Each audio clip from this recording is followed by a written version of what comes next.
هذا الشخص هذا اللي حاول انه يكون سبب هو الوفاة ديال اكرام، فكان كيبيع ويشري في السوق، وكان وقع له واحد النقاش مع الاب ديال اكرام، بالحكم ان هذا الشخص هذا يعني في الثلاثينات، وكان دائما كيقول الاب ديال اكرام راه والله تا غادي نغصبك في حياتك، بحكم ان كانوا تدخلوا شي ناس وفرقوا هذا الشخص هذا والاب ديال اكرام.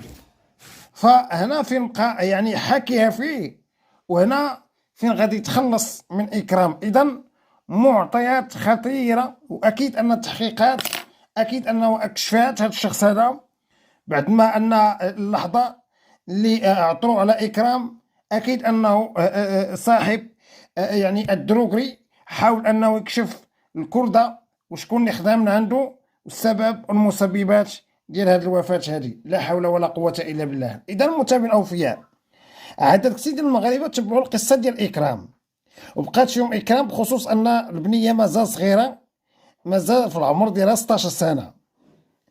فاكيد انه كان تضامن من عدد كثير ديال الناس، بحكم ان الاب ما بحالوش الام الله يحسن العوان.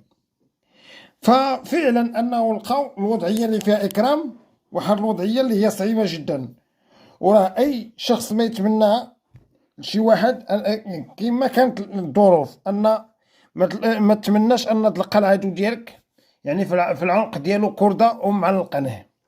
وهذا الشيء هذا هما اللي لقاو فيها اكرام يعني في واحد الوضعيه فعلا اللي هي صعيبه. فالاجراءات القانونيه متابعه الاوفياء والابحاث كل مره وشنو كتقول؟ ها اللي كتقول ان الصديقه ديالها راه هي اللي كانت عالمه على هذا الشيء، ها اللي كيقول ان الصديق ديالها راه ربما هو اللي اتصل بها، كل واحد وشنو كيقول. فاكيد انه الابحاث حاولت تبحث ان الليله اللي كانت اكرام يعني في المنزل خرجت واحد الجرده، واكرام خرجت ديك الجرده غير بوحدها، بحكم ان الاب ديالها كيشتغل، الام ديالها كذلك كيخليوها مع واحد الجاره. وفعلا انا قالت هذيك الجاره انني غادي نخرج غير هنا حدا الجريده، بحكم ان حداهم واحد الجرده كيمشيو يتلفوا فيها الجو، كيمشيو انهم يتلاقاو مع الاصدقاء ديالهم في الدراسه والى اخره. فاكرام اللحظه اللي مشات ليها كانت غير بوحدها، ما كان معها حتى شي واحد. فهنا داك العدو ديال الاب ديالها فين يتقرب منها شويه بشويه.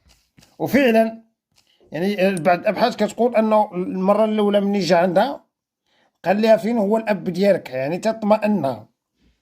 قالت له راه الاب ديالي راه في العمل، والام ديالك قالت له حتى هي راه في العمل. فهنا فين حاول انه يستغل اكرام وديها واحد المكان اللي هو بعيد، وفعلا ان شفنا النتيجه هي الوفاه. فكنقولوا الله ياخذ الحق في هذا الظالم هذا، من كان حيله وسباب في هاد الشابه هذه اللي غدروها في حياتها، الله ياخذ الحق. فلهذا انني كنقول متابع الاوفياء راه حشومه وعيب وعار انني نشوف هذه الحالات هذه ونسكتوا عليها.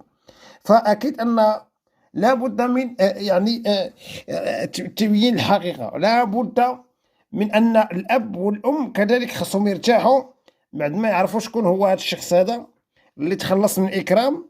وراه يعني درنا واحد الالتفاته حول الاصدقاء، حول المؤسسه، حول الجيران، كي دايره هاد اكرام كلشي كيذكرها بكلام الخير. وفعلا انها كانت صايمه مسلمين الاوفياء الليله اللي توفات فيها، لا حول ولا قوه الا بالله. فمسلمين الاوفياء، دابا هاد الشخص هذا اللي قام بالتصفيه ديال اكرام، واش ما كانش في قلبه الرحمه؟ واش ما عرفش ان الاب مسكين الله يحسن العوان الصحه ديالو كتتظاهر بالعياء، وراجل ما بحالوش خدام على هاد الوليدات كيعيشهم، وتجي انت يعني في لحظه وجيزه انك تقوم بالتصفيه ديال هاد الشابه هادي؟ الله سبحانه وتعالى اكيد ما غاديش يسمح لك، وحنا ما غاديش نسمحوا لك مهما كانت الظروف.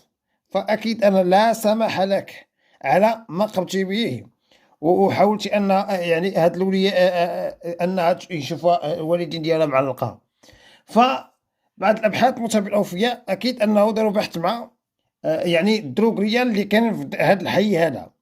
وفعلا أن طرف من الكردة اللي لقاو فيه معلقة إكرام يعني حصلوا عليه عند واحد الدروغري، فأكيد أنهم بداو رجعوا الكاميرات، فكيلقاو أن الحجم اللي دا يعني ديال هاد الكردة هادي، ويعني ورجعوا الكاميرا، فأكيد أنهم عرفوا شكون هو هاد الشخص هذا اللي خدا الكردة ديال إكرام. وراه كانت يعني بعض الأقوال كيقولوا راه باش يعرفوا هاد الكردة راه كلشي عنده هاد الكردة. فأكيد أنه بعد ما رجعوا للعبار وداروا أبحاث وحاولوا أنهم يرجعوا الكاميرات، فكيلقاو أن الشخص اللي دا من عند الكردة من عند يعني هاد الدروغري أكيد أنه كان هو السبب في تصفية إكرام. وراني دائما كنقول لكم راه الروح عزيزة عند الله سبحانه وتعالى. دابا يجي واحد النهار وغادي نعرفوا شكون هو هاد الشخص هذا، يعني قريب غير بعيد.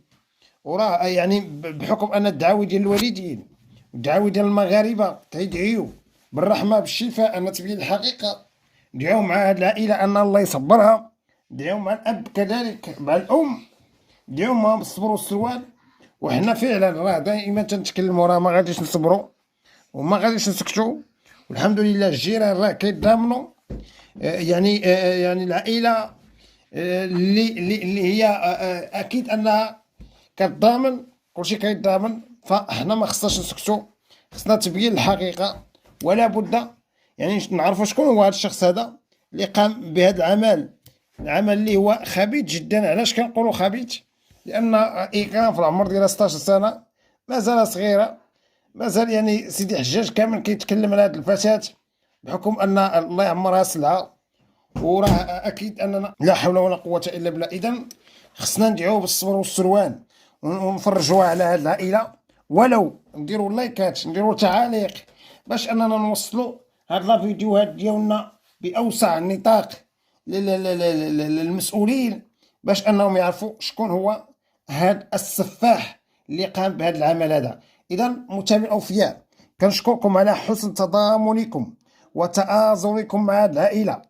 مهما سخر الله يعني تعاونوا معاه، وراه الا ما تعاونتيش مع اخيك المسلم وما فاجئتيهاش عليه، راه اكيد غنقولوا حشومه وعيب وعار اننا نسمحوا فيهم ونخليهم غير بوحدهم، بحكم ان مشات ديك البنيه اللي مازال صغيره.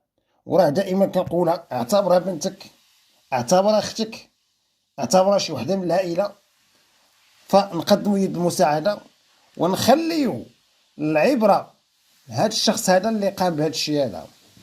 راه خصنا نخليو العبره مستمع الاوفياء باش حتى شي واحد ما يقرب لبلاد الاصل. فاكيد انكم فهمتوا القصد ديالي. كنشكركم مستمعين الاوفياء على حسن تتبعكم. كان معكم نزار أجدي، والسلام عليكم ورحمه الله.